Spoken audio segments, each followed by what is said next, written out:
Mirëmbrëma, po fillon plug.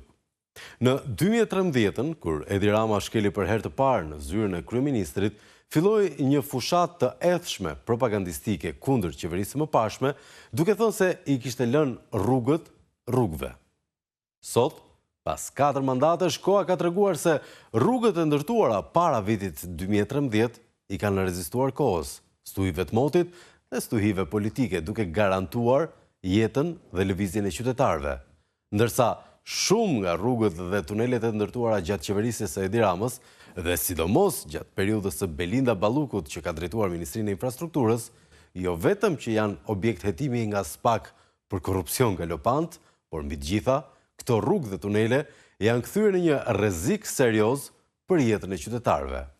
Ne kemi denoncuar rrugën Korçë-Ersek, tunelin e Llogaras dhe akse të tjera, ndërsa sot do t'rregojmë një aferë të re, Çukës-Qafpllocë, e cila përveç kostove të llatarshme që do i diskutojmë më pas, sot po i rrezikon jetën dhe ka bllokuar qarkullimin e qytetarëve.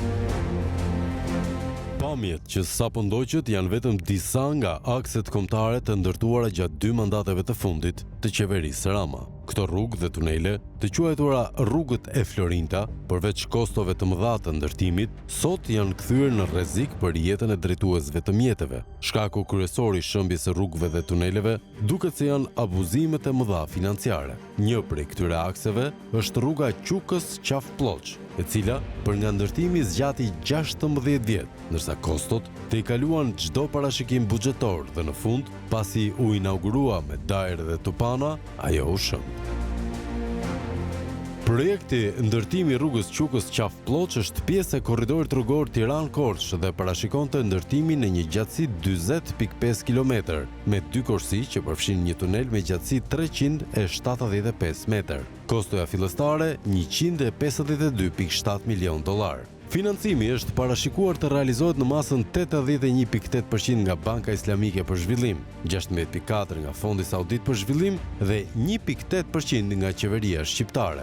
Ndërtimi i rrugës Çukës-Qafpllocë nisi zyrtarisht ndërtimi në vitin 2009, ku në atë kohë ish komuna Çukës i paraqet qeverisë së kohës një projekt të hartuar nga kompania Spahera për ndërtimin e lotit 1 të rrugës Çukës-Qafpllocë. Sipas dokumentit, punimet nisën në qershor të vitit 2009 dhe do të përfundonin brenda 4 viteve, pra në vitin 2014. Që në vitin e parë të punimeve mbi këtë vizion, nisi edhe ndërtimi i 3 kilometrave të para. Për të gjithë aksin, pas një gare ndërkombëtare, Ministria e Transportit dhe Telekomunikacionit kontrakton kompaninë italiane AIC Progetti për të kryer studimin dhe projektimin e segmentit tjetër të rrugës Çukës-Qafpllocë me gjatësi 40 km. Sipas të dhënave të vet kompanisë italiane AIC Progetti, puna për projektimin e këtij aksi nisi në muajin qershor 2009 dhe përfundoi në muajin dhjetor të vitit 2010. Në të dhënat e saj në faqen zyrtare, kompania italiane, e cila ka një CV të pasur me ndërtim rrugësh dhe veprash inxhinierike në disa shtete dhe kontinente, e përshkruan projektin kompleks për shkak të morfologjisë së terrenit. Rruga është afërsisht 40 km e gjatë dhe lidh qytetin e Çukësit me Pogradecin. Ajo shtrihet në lartësi që variojnë nga 700 deri në 1200 metra, duke ndjekur një itinerar malor. Përmban 28 viadukte dhe 1 tunel.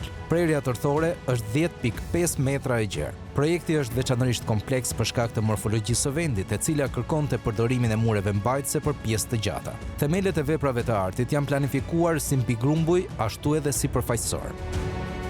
Në bazë të këtij projekti është bërë edhe përllogëritja e kostove për ndërtimin e të gjithë segmentit, e cila kapte vlerën e 152.7 milion dollarëve me vlerën e kohës. Në vitin 2013, pak para largimit nga pushteti, qeveria e Partisë Demokratike kishte siguruar edhe financimin për ndërtimin e plot të aksit prej 40 km. Sipas dokumenteve zyrtare, qeveria shqiptare ratifikon 2 marrëveshje huaje. Me anë të ligjit 128, qeveria ratifikon marrëveshjen e huas me Bankën Islamike për Zhvillim, e cila parashikonte financimin e ndërtimit të lotit 1 dhe 2 me gjatësi 30 km në vlerën e 125 milion dollarëve. Një vit më pas, Pra në vitin 2014, me anë të ligjit numër 46, qeveria shqiptare ratifikon marrëveshjen e UAS me Fondin Saudit për zhvillim, që do të financonte ndërtimin e lotit 3 me vlerë $25 milion. Sipas të dhënave zyrtare, i gjithë projekti i ndërtimit të rrugës Qukës-Qafploç do të kushtonte 152.7 milion. Pas sigurimit të financimit nga qeveria e PD dhe nënshkrimi i marrëveshjeve nga qeveria e PS, në muajin korrik 2015 nënshkruan edhe kontratat respektive për nisjen e punimeve për ndërtimin e 2 loteve të para të rrugës Qukës-Qafploç, me gjatësi totale të 2 loteve 33.3 kilometra.